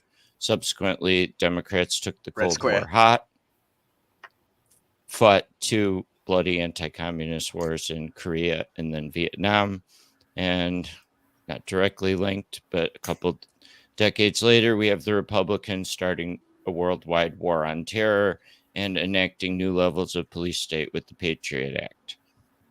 Yeah, I like that Obama declares that he has the right to kill American citizens anywhere and everywhere, and he does. He kills a couple kids. He has an executive kill list. And then I just want to bring it back for a second. Somewhere in the second or third graph, where the left is represented, is where Bernie Sanders appears, and I am guilty, as I think pretty much everybody else. God, it's been a decade, because I was excited. He was the first guy to openly say socialism in America, and now what is he standing for? Other than, I think in July, Netanyahu is coming to your Congress to address them, and he's the one guy who said he won't be present. That's all. That's all that's left of Mr. Bernie. I want to add the caveats that as far as voting for the lesser of two evils, I think what makes, I wouldn't say on the face of it, voting for the lesser of two evils is a bad policy, unless you're just voting along party lines every time, just telling yourself, oh, my party is the lesser of two evils. In fact, yesterday on Facebook, I had a very similar argument with some liberal account on my friends list. And, he posted another, anti-Trump, anti-Biden meme. I was like, you know what? So when it comes to the genocide in Gaza, because yes, it's absolutely true that Trump is also a Zionist, but unless you are willing to punish your own candidate and cause your own candidate to lose, that two-party system will prevail, because there is no consequence to Trump or Biden taking the other side of the issue, because their own voters will support them no matter what. So unless these left-leaning voters are willing to say, you know what, I'm going to, just sit down and say, you know what, I'm going to make Biden lose and help Trump win. And that would send a real message to Democrats. Like, well, shit. Yeah, I don't understand that. I don't understand that logic when Trump is worse on Israel than Biden. How could Trump possibly be worse? He's at least the both of them are horrible supportive of Zionism, but Biden's like, oh, we kind of disagree with some of the worst policies. Biden literally kneeled, and Trump is like, Trump is gun ho Netanyahu. So is Nikki Haley. Yeah, finish them. Okay, yeah. No, I want to hear this. So in actual quantifiable terms, aside from dropping, if you're a labor person, I mean, yes, if you're a labor person, you could vote for better conditions. Like, it just doesn't work. Like, it's my position. We should focus on class struggle. I don't care if you lesser evil vote Trump, if you lesser evil vote Biden. I think the only thing that's going to change anything is workers' power and building.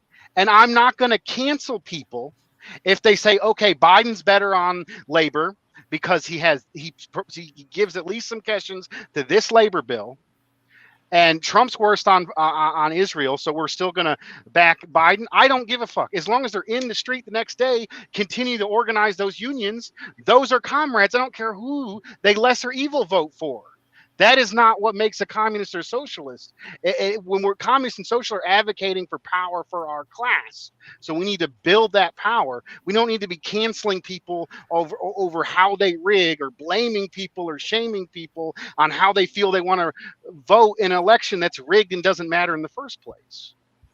Yeah, I've got a lot of tolerance for people that want to vote for Trump, people that want to vote for Biden, people that don't want to vote at all. Like, okay, but because I don't think that really means a lot. I mean, you can vote whatever. It's not going to change anything. But the important thing is, socialism and understanding the class nature of our government, and, advocating, spreading awareness, getting people to understand the reality of the situation. And right now, most Americans, we have what we have because most Americans don't know any better. And to a great extent, they've been bribed. They've been bought off, and they have the luxury of not knowing and not caring. Or they have the luxury of, having their favorite bias, their Republican bias or their Democrat bias. And that's a luxury they have because, their lives aren't really affected by it. But I think that might be starting to change, more and more. And if we ever do get to World War III, it'll change a whole lot. And then there's going to be a real struggle for people's understandings and over the narratives. And, there's going to be a crackdown on the information space. I did want to ask Dust James about Mexico. They just had an election. I don't know what to think.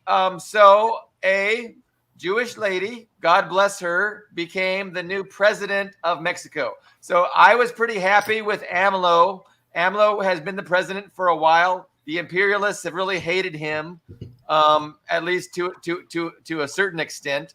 And he's, he was somebody that I liked. He was like Lula, I like Morales in Bolivia before, and like Maduro, maybe not as good as Maduro, but like Maduro in Venezuela, and what's his name in Nicaragua. But so this woman is from the same party as AMLO, and she's like the heir apparent to AMLO. AMLO seems happy with her. So should I be optimistic, Dust, or should I be unhappy? Yes. Ortega, by the way. Yes, you, Daniel. it's a good thing that the Morena party, which is a third party, which is a coalition party, which is representative by both the national bourgeois, which is oppressed under the imperialists, and um, proletarian forces, a massive labor movement, various community groups are all in backing and coalition. And she won. Not only did 60% of the population come out, she won by 60% of the votes. She has AMLO was in that same in Modena. a popular claim, and the reason why she got that is because conditions have improved in Mexico substantial. When AMLO got elected, it was a shift in power, not fully, but from the neoliberal in with Washington, exploit Mexico for all they got, to a national bourgeois aligned with proletarian interests for the benefit of Mexico. But that gain is still a coalition. I get tired of people using this to be like, oh, maybe we should just like vote the lesser evil in the United States, Trump or Biden, and then we'll work against the real cat. It's a fundamentally different situation in an oppressor country where both of the parties are imperialists. In Mexico, there's a coalition party where the national bourgeois, which is exploiting Mexican workers, which is committing crimes against indigenous Mexicans, which is continues to do economic projects that aren't exactly in the benefit of the people, that is repressing immigration from Latin America, that is still working with Israel. These things are all true, but this is a coalition government. And I think, and I have contacts in Mexico who took various positions. There's some people within the more moderate communists and the PT, the Workers' Party, that actively campaigned for the coalition. And there's people within the Marxist-Leninist group that openly ran against this. But their position was, okay, we've seen gains, this is good, but we need to push it further left. They're gonna win. So we might as well use this election to raise problems with this progressive administration, to build the proletarian forces within that broader coalition that puts these policies further left and further anti-imperialist. And I would say, I'm not Mexican, so I can't tell those workers what to do, but I would agree with both of those positions from both of my Mexican comrades. Yes, this is positive. And yes, there's limitations, but I think what's definitely going to improve conditions in Mexico is the same thing that's going to improve conditions here, which is building proletarian and workers' power.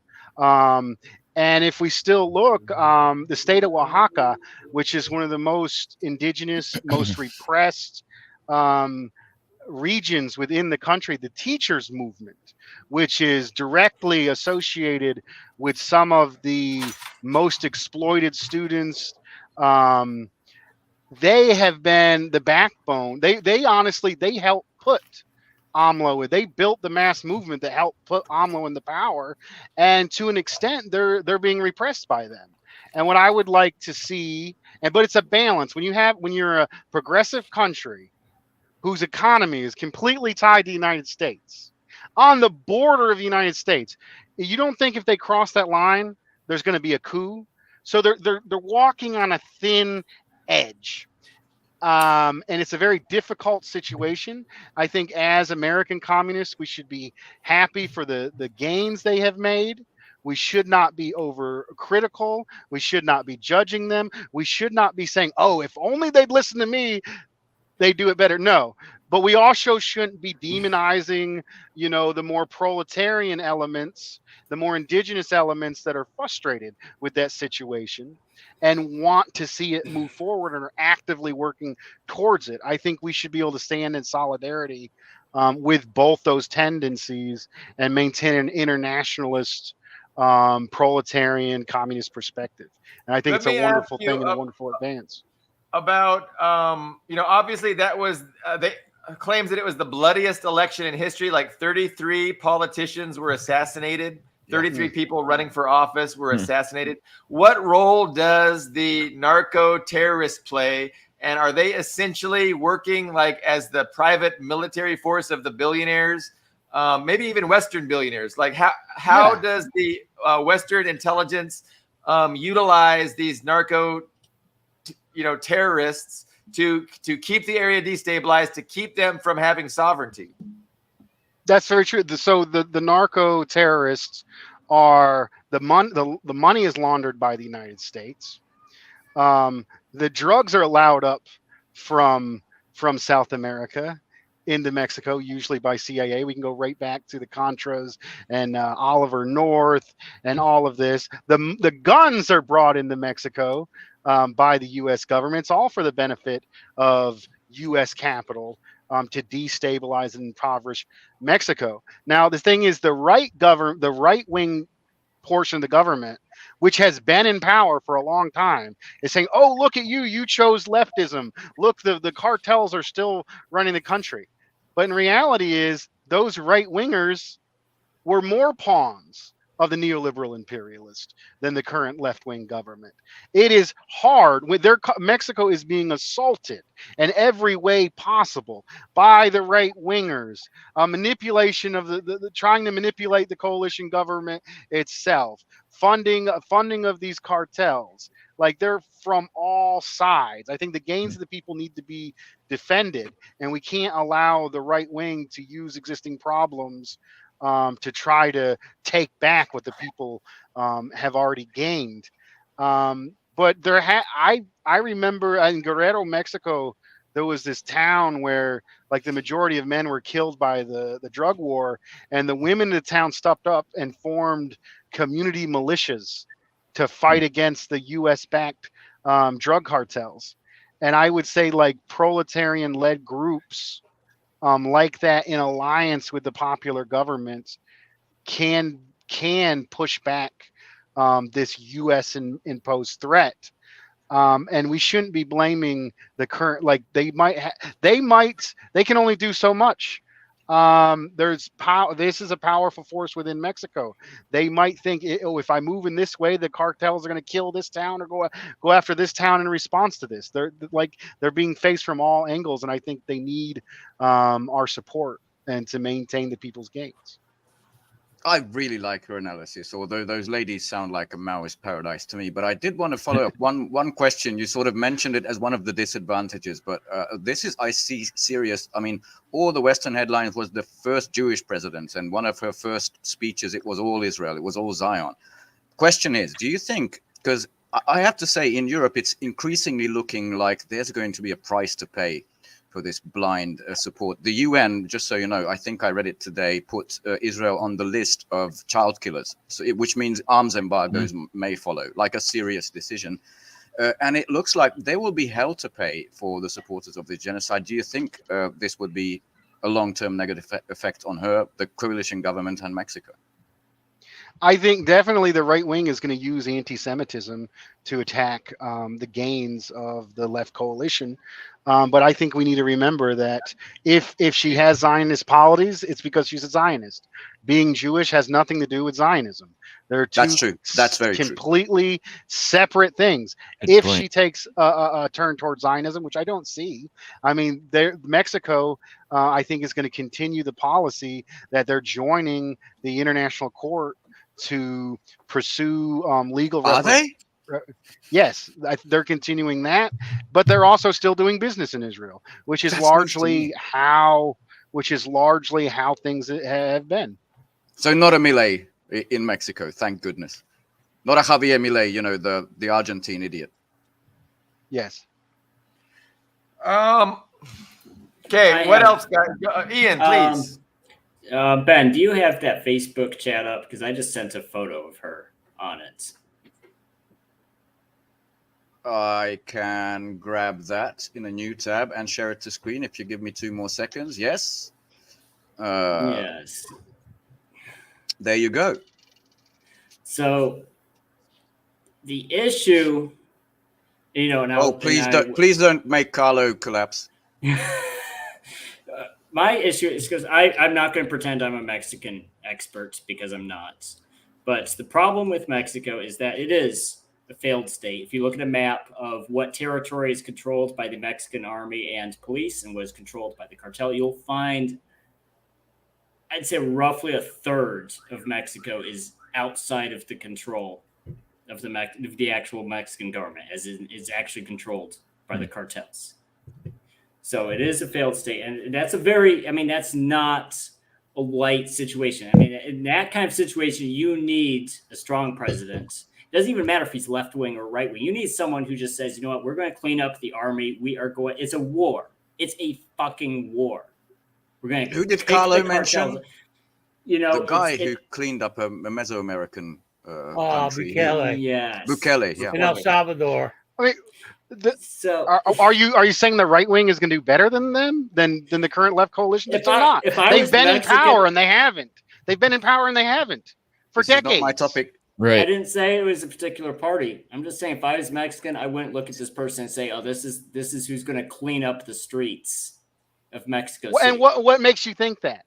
What gives you that impression? I'm sorry. Do you feel that? Do you look at her and say, "This is a war leader who's going to"? They are doing the best. What is it? Because she's woman? Why would she not be any better than the right wing? What makes you think she's worse? Maybe because she has a trans flag and a rainbow flag instead of her own. Oh, you don't think gay rights, people who support gay rights can't control the military, can't fight a war? What is wrong with you? Where did this anti-LGBT bigotry come from? What the fuck, man? Why they got a trans flag? Therefore, they can't fight the drug cartels. What makes you think that? Here, let me articulate what I think. I mean, and I think Ian is making a point. And that point is that she doesn't seem to have her national priorities correct, right? That's what it seems like by that image. Like, if you're going to have your national priorities correct, have the Mexican you can flag. support nationalization of corn, nationalization of the lithium, and fight against the drug cartels, and be pro-trans rights all simultaneously. What makes you think otherwise? That's fair. But that particular image, and maybe that was a press conference on the trans issues. Maybe it had nothing to do with foreign policy, and she had another one about domestic policy. Why are you linking these two? Why are you linking the inability to fight against the drug cartels with being pro-trans? There is no correlation whatsoever. Well, Dust, if you listened, I just told you it's about priorities, and I'm conceding that maybe that press conference you can do both. Specifically. What? That's my point. That's what I'm trying to say. Perhaps that press conference was on that one particular issue, and she had another press conference. Why would you with even the think Mexican if you talk flag in this, you front can and do center? But I agree with Ian that image definitely suggests that. So you think being pro-trans makes you ineffective somehow on fighting drug? No, it suggests that your priorities are not where they should be. That's what that image suggests. So you can't have any. You can't raise up any other issue whatsoever. I just said that perhaps that image was taken at a press conference about those issues. That's possible. There is absolutely no reason to think someone's going to be weak on cartel because they support trans rights. Sure, those two things are completely exactly right. You can not support linked trans whatsoever. We're talking about against cartels. We're talking about a country where you can't even as a policeman in Mexico, you can't even so much as stop a Mexican cartel member on the street without you and your family being murdered. That's where we're at. Do you really want a president who says, well, I'm going to make it a priority and make it transgender right? How about not getting policemen and their families butchered like cattle because they stood up to the cartel? I would think that should be the issue. What the hell does that have to do with trans rights? What the hell does that have to do with trans rights? Trans rights when your family is getting killed like cattle and hung up. Okay, you can defend trans rights and stand against the cartel simultaneously. You can do both simultaneously. Not being the cartel not chopping you up into pieces and throwing you onto the street is more important than transgender rights. How did I know this would happen? You can be pro-trans rights and fight against the cartel simultaneously. There is no correlation there. It's your bigotry. You are being bigoted. This is fuck. Here come the labelers. I'm not okay with this. Soon you're going to be an ism. I don't think that's a fair. I don't think it's fair to say that Ian's being a bigot. I Okay, think so there's a, so what if there was a teacher's flag or a union flag or what about Afro Mexicans, or what if she wants to support the Jewish Mexican community? look, She could you're do not- all you're that and not- still fight against the you're not- cartel. you're assuming bigotry when it hasn't been proven. So I'm you're, not you're speaking for anyone. No, why No, is the correlation even being made? You're Why not- is it okay, being made I'll at explain it. all? Let me At explain all? it, Gus. Let me explain it. Because I see, and I think Ian sees, that the whole trans thing has been shoved down people's throats and it's been ballooned into this big thing in order to distract from actual problems. And not to say that it's not a problem. The trans problem is There's a priority. There's a set of priorities. So you immediately think you see an LGBT flag or you see a trans flag. Oh, they're weak and they can't fight against the cartel. I've been in the protests and in the streets. I've seen trans occupiers fight the fucking cops. They'll kick your fucking ass. Like, what the fuck, man? You're projecting an argument nobody's made. Sorry, Dust. Nobody's said that. Dust. And it's about priorities. It's about. I've seen LGBT comrades, trans friends stand up, defend themselves, fight the cops. There is no fucking reason to make this correlation. Does not Dust, I've been down this Nobody is making the correlation, Dust. Then why did you bring up that image? And why did you raise that issue as if that image had anything to do with that issue? Of the larger problem of not properly prioritizing your national problems. Well, you're projecting what the American liberals do, which is focus on identity issues and exclusion of other issues. There's no reason. They're not doing that. I've tried going down this path on this panel too. Well, kudos, Ian. I have to say that I have seen Jimmy Dore express Jimmy Dore, Doug McGregor, of course, Galloway, almost every program, kind of arbitrarily disparage the LGBT community. I mean, Galloway just the other day goes out of nowhere. I don't think Ian did that here. Says Rishi Sunak was a transvestite. Now, where does that come from? And I agree with you. I agree with Dust wholeheartedly. That's all I'll say about it. Look, at least Dust said he's not going to cancel anyone, but so far you've managed. No, and look, I'm not going to cancel Ian, but I think I see no reason to link these two issues other than some bigotry. Now, my coworker's bigoted. I'm still going to organize them in a union. I'm still going to call that shit out. I ain't going to cancel the brother. Why the fuck even bring that up? Why? Why is that? How is that related? Because Ian is in Russia, and you should understand this has been used as a cudgel, as a weapon against Russia. I have a lot to say on this, but I want to avoid. I've lived in Mexico. I've been in Mexico. There's a lot of stuff of what he said is actually inaccurate. Okay, so in Mexico, in the United States, in the core of empire, the police are everywhere. They have precincts everywhere. That's not how it is in Mexican culture. Yeah, a lot of the chat. The police are very much more enlightened. I'd have to say. A lot of the entire regions, which aren't controlled by cartels, don't have the same type of police presence and regularities that we have in the United States. And there is a lot of autonomy, self-rule, and where local governments decide things, where communities step in and stop being people from rape. The police aren't as in control, and it's not exactly a bad thing in huge portions of Mexico. It's almost a lot more, it's actually a lot more libertarian in a lot of ways, and they have a lot more freedoms because of that, the way things are controlled in the United States. And there's regions so that specific thing wasn't exact, but there is a problem there, but the right wing is worse on the issue. The left wing has made gains on this issue. And there's absolutely no reason. And also, if you look at what the communists in Mexico are mad about, what are the indigenous people in Mexico mad about? They're not mad that this woman is supporting trans rights. They're mad that they're continuing the crackdown on indigenous people. They're mad that the AMLO government and the continuing government is supporting tourism over indigenous power, over proletarian power. If you go to Oaxaca, and they've brought in a lot of money through tourism, but tourism helps the community some.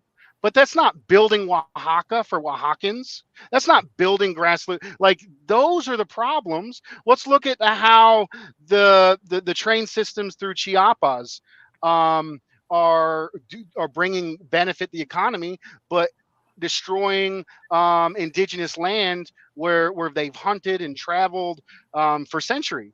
These are the things that bring up.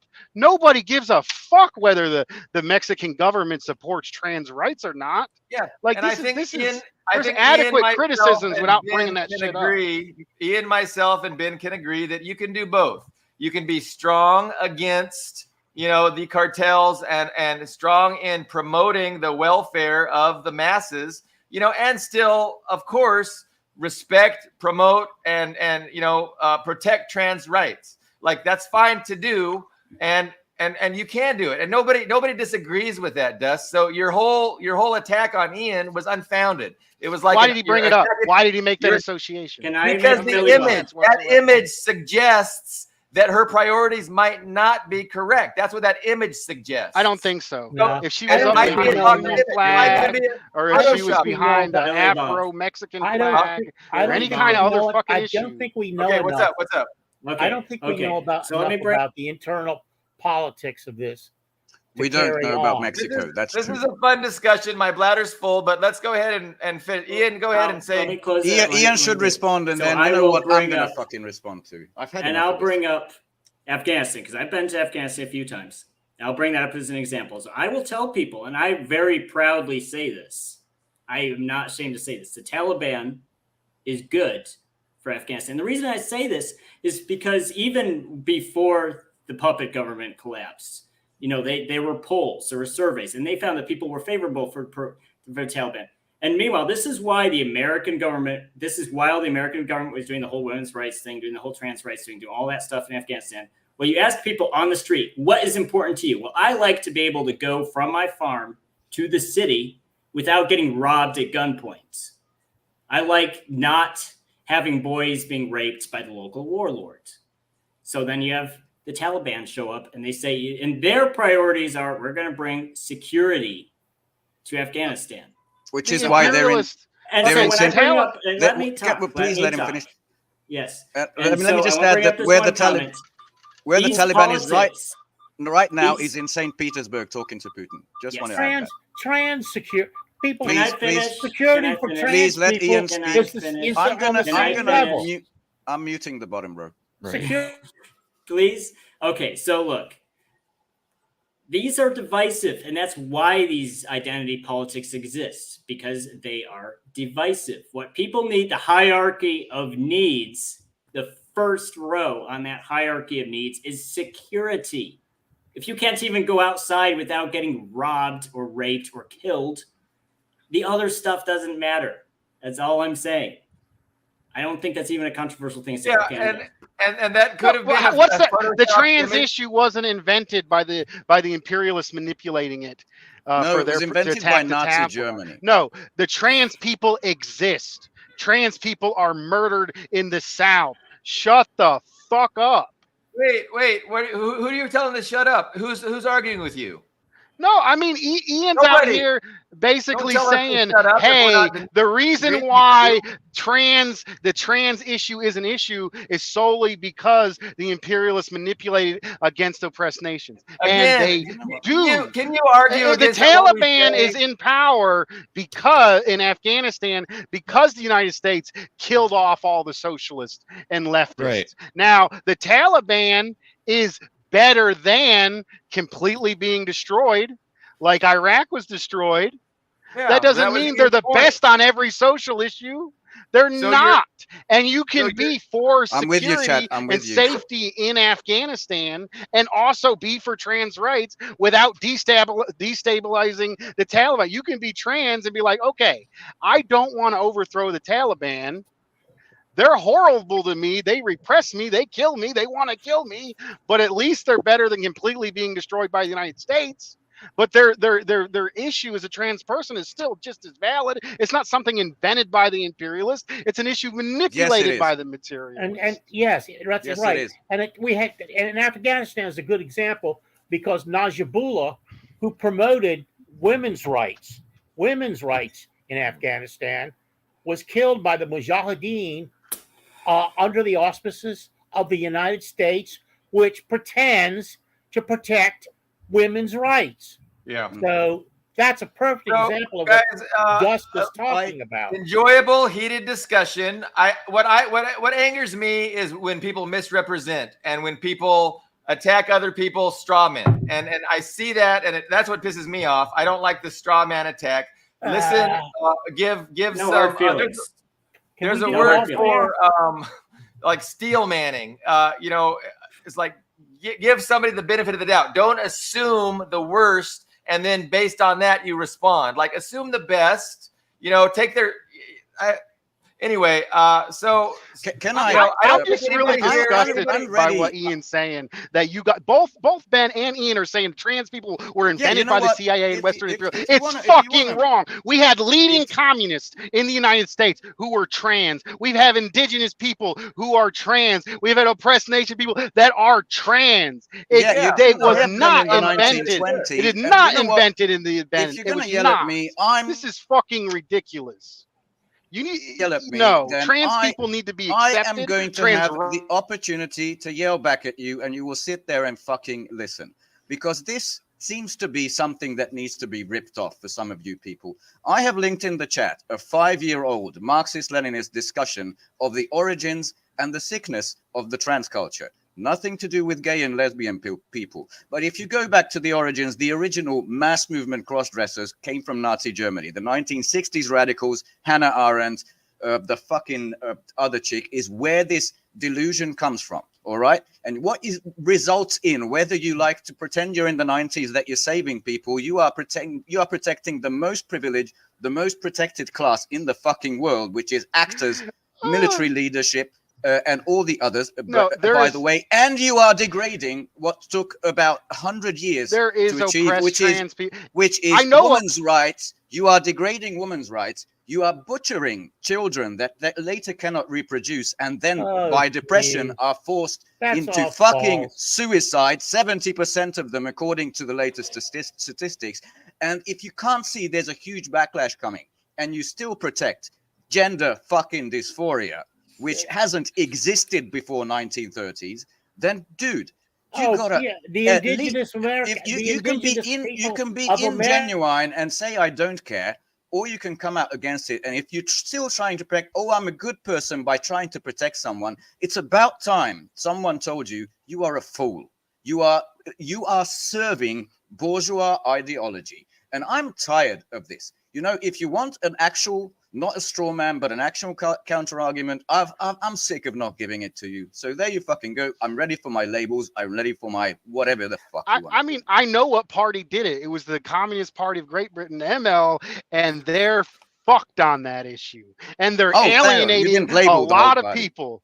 And they're fucked on that issue, at least their leadership. And they're alienating the masses of people in those countries who correctly take the correct stance on this. They're fucking. They're shooting themselves in the foot over this issue. They're alienating themselves from the youth. I think you are.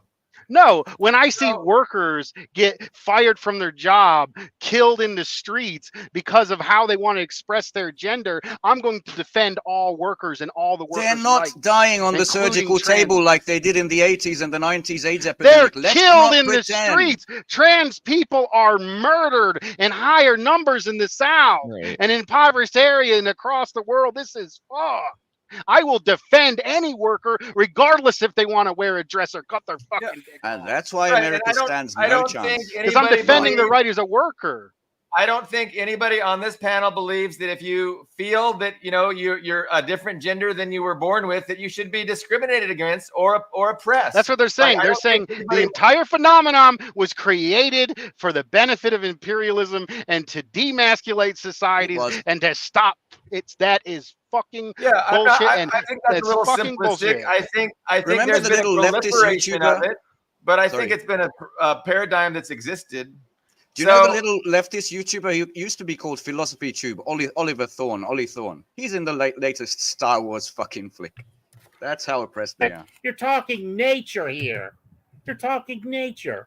Okay, Please. okay. This is a gender issue. So there will be bourgeois trans people. There's oppressed and working class trans people who aren't fucking working in Hollywood. That point is mute.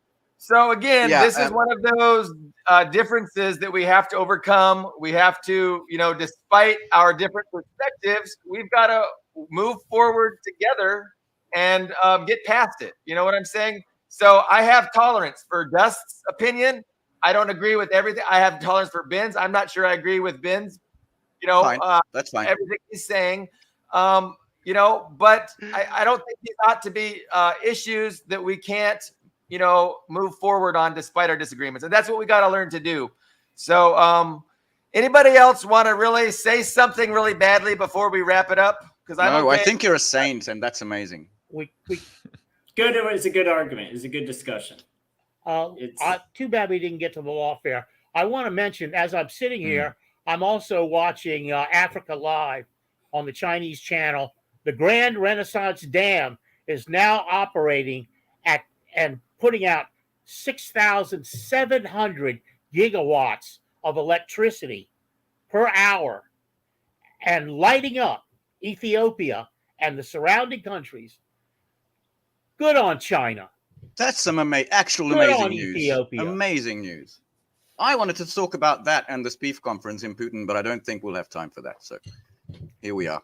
There's So Tuesday. I want to thank our special guests, Dust and Greg, and I don't want to have any hard feelings. We have hostile disagreements. We need to learn to embrace those. Like, it's okay. It's okay. I don't like the straw manning, but I tolerate it.